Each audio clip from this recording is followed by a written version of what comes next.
गली गली में शोर है, बीजेपी वोट चोर है। कि सीजे साहब, चंद्रचूड़ साहब, आपको डरने की जरूरत नहीं है। चाहे ये 700 कितने इन्होंने सहन करके भेजे हैं कि ये आपको डराने की कोशिश कर रहे हैं, लेकिन हम डरेंगे नहीं, हम सैनिक आपके साथ हैं।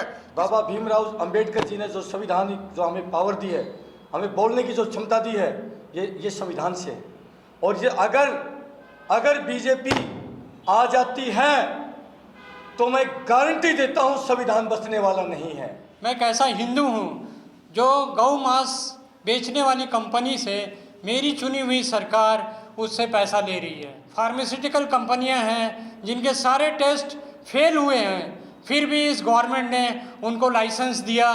2 महीना ये आपके चरण चाटेंगे, वोट दे दो आपसे भीख मांगेंगे, लेकिन 5 साल आपको चरण चटवाएंगे, आपको भीख मंगवाएंगे। इस बात को ध्यान रखिए। आंखों के सामने अपने साथियों की कुर्बानियां देखी हैं। अगर इतनी कुर्बानियां देने के बाद, खून बहाने के बाद इस देश को अगर कोई तबाह करने के ऊपर, तो बर्बाद करने के ऊपर, तो इसलिए वो हम देख नहीं सकते। इलेक्ट्रल बॉन्ड के द्वारा बहुत सारे घोटाले हो रहे हैं। मैं कैसा हिंदू हूँ जो गौ मांस बेचने वाली कंपनी से मेरी चुनी हुई सरकार उससे पैसा ले रही है। क्या ये वाजिब है? क्या ये हिंदू सेंटिमेंट को हर्ट्स कर रहा है कि नहीं कर रहा है? दूसरी तरफ इतनी सारी फार्मास्यूटिकल कंपनियां हैं जिनके सारे टेस्ट फेल हुए हैं, फिर भी इस गवर्नमेंट ने उनको लाइसेंस दिया। इसलिए लाइसेंस दिया क्योंकि उनको वहाँ से इलेक्ट्रल बॉन्ड के थ्रू चंदा मिल रहा है। तो गली गली में शोर है, बीजेपी वोट चोर है। गली गली में शोर है, बीजेपी वोट चोर है। मैं समस्त देशवासियों से आग्रह करता हूं कि अगर आप किसान के उगाए हुए अन्न को ग्रहण करते हो और आपके शरीर में वो खून बन के दौड़ रहा है और आप में थोड़ी सी भी किसानों के प्रति इज्जत है, सम्मान है, तो आप इस बार भारतीय जवान किसान पार्टी को प्रचंड बहुमत से आप विजयी बनाए। दूसरी तरफ आपका अगर परिवार चैन से रात में सो रहा है, उन फौजियों की बदौलत आज जो सीमा पे डटे हुए हैं और आप चैन से सो रहे हैं, अगर ये है आपके साथ, इस बात को आप एहसास कर रहे हैं, तो आपसे मेरा निवेदन है कि भारतीय जवान किसान पार्टी को इस बार प्रचंड बहुमत से जिताइए। हमको सरहद से संसद तक भेजिए। जितनी भी वादा हम करते हैं, हर परिवार को एक नौकरी जरूर मिलेगी, चाहे वो सरकारी हो, अर्ध सरकारी हो, चाहे प्राइवेट हो। हमारे पास डाटा तैयार है। हम किस तरह से हर 18 साल से 28 साल के बच्चों को हम किस तरह से नौकरी देंगे, इसकी प्लानिंग हमारे दिमाग में है। हमारी भारतीय जवान किसान पार्टी के पास है। आज जो ये छोटी छोटी मीडिया जो हैं बैठी हुई हैं और नेशनल चैनल जिसके मालिक बड़े बड़े करोड़पति बैठे हुए हैं, वो अपने चैनल के माध्यम से कुछ करते हैं और सरकार उनको लोन माफ़ कर देती है, जबकि हमारे किसान भाई को 8, 10, 15 हज़ार, 20 हज़ार लाख का लोन सरकार माफ़ नहीं करती है। एक तरफ मीडिया को करोड़ों रुपए का लोन माफ़ कर देती है। ये कैसा सरकार है? ये सरकार बिजनेसमैन वालों के लिए है कि आम जनता के लिए है? 2 महीना ये देशवासियों आप ये मान लीजिए, 2 महीना ये आपके चरण चाटेंगे, वोट दे दो आपसे भीख मांगेंगे, लेकिन 5 साल आपको चरण चटवाएंगे, आपको भीख मंगवाएंगे। इस बात को ध्यान रखिए। भारतीय जवान किसान पार्टी ने एक बीड़ा उठाया है।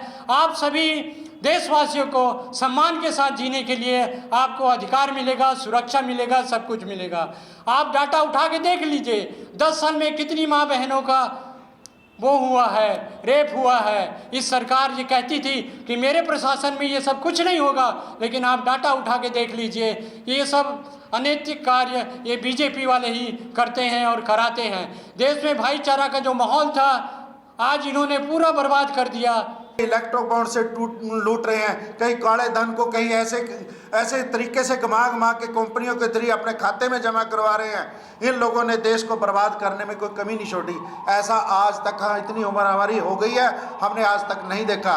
एक चंद्रचूड़ साहब के ऊपर इस देश का आधार रह गया है, देश का आधार है चंद्रचूड़ साहब, जो सीजीआई साहब हैं हमारे, उनको भी धमकियां दी जा रही हैं। मैं अपने आप सबके चैनल के माध्यम से भारतीय जवान किसान पार्टी की ओर से और एक सैनिक आवाज़ की आपके साथ रखते हुए मैं कहना चाहूँगा कि सीजे साहब, चंद्रचूड़ साहब, आपको डरने की जरूरत नहीं है। चाहे ये 700 की कितने इन्होंने सहन करके भेजे हैं कि ये आपको डराने की कोशिश कर रहे हैं, लेकिन हम डरेंगे नहीं। हम सैनिक आपके साथ हैं, किसान आपके साथ है। देश को बर्बाद होने में हम आपके बिल्कुल ही इनको ये कुर्बानी नहीं करने देंगे।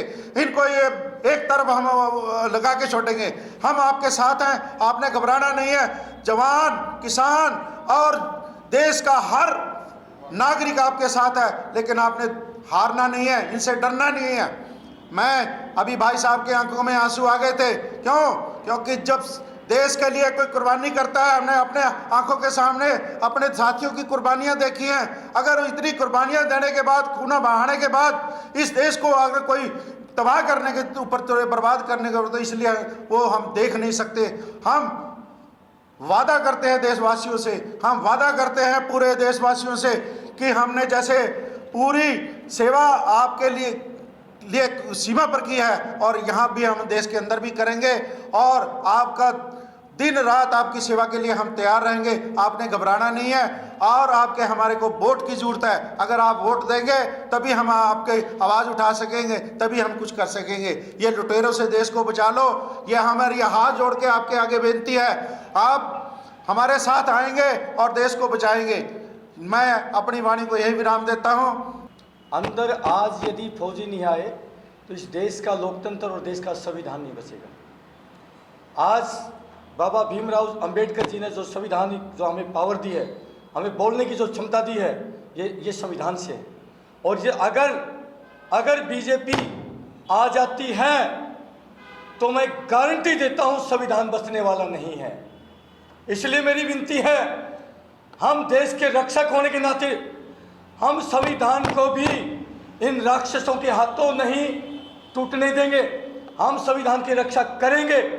इसलिए मेरी विनती है देशवासियों, फौजी हैं, फौजी आपके बेटे हैं, आपके भाई हैं, आप विश्वास करिए अपने बेटों पर और साथ दीजिए। इन्हीं संशोधन के साथ सभी को जय हिंद, जय भारत। नेशनल दस्तक की आपसे गुजारिश है कि अगर इसको बचाना चाहते हैं तो नेशनल दस्तक को सब्सक्राइब करने के लिए रेड कलर के सब्सक्राइब बटन को दबाएं, फिर बेल आइकन की घंटी दबाएं। नेशनल दस्तक को बचाने के लिए बहुत जरूरी है कि हर खबर को शेयर करें, लाइक करें, कमेंट जरूर करें।